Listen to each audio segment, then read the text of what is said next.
2000 வருஷத்துக்கு மேலான நம்ம தமிழ் பண்பாட்டை காப்பாற்ற தமிழ் இனமே ஒன்று சேர்ந்து நின்றுச்சு. அதுக்கு பின்னால் இருக்க உண்மையான வரலாறு மற்றும் அறிவியல் பின்னணியை தான் இந்த வீடியோவில் பார்க்க போகிறோம். பொங்கல்னாலே தமிழர்களின் ஞாபகத்துக்கு வர முதல் விஷயம் ஜல்லிக்கட்டு தான்.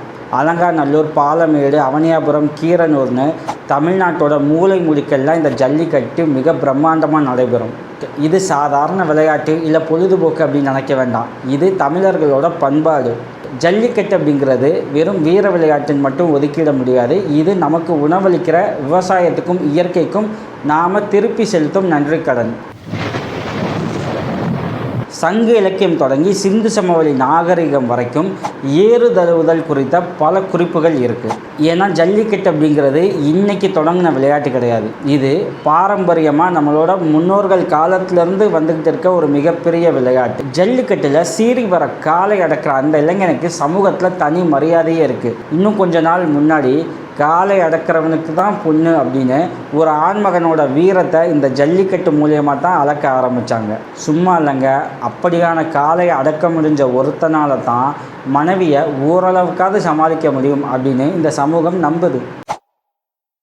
ஜல்லிக்கட்டில் இறங்குற காளைகள் எதுவுமே சாதாரண மாடுகள் கிடையாது. எல்லாம் பக்கா நாட்டு மாடுகள். இந்த ஜல்லிக்கட்டில் வீரமும் வீரியமும் கொண்ட காளைகளை செலக்ட் பண்ணி அதன் மூலியமாக நாட்டு மாடு இனங்களை அதிகரிக்க செய்கிற அந்த அற்புதமான ஒரு முறையை நம்மளோட முன்னோர்கள் கையாண்டாங்க. நிலத்தில் உழுகிற இந்த மாடுகளுக்கும் அதை தன்னோட சொந்த பிள்ளை மாதிரி வளர்க்குற விவசாயிக்கும் இடையில இருக்க அந்த பாண்டிங் தான் ஜல்லிக்கட்டோட மிக முக்கியமான புள்ளி. நல்லா யோசிச்சு பாருங்கள். ஜல்லிக்கட்டு விளையாட்டு இல்லைன்னு வச்சுக்கோங்களேன், பால் கொடுக்காத இந்த காளை மாடுகளை எத்தனை பேர் ஆர்வமாக வளர்ப்பாங்க? அப்படியான ஒரு சுச்சுவேஷன் வந்தால் நம்ம ஊர் நாட்டு மாடு இனங்கள் அழிஞ்சு போயிடும்.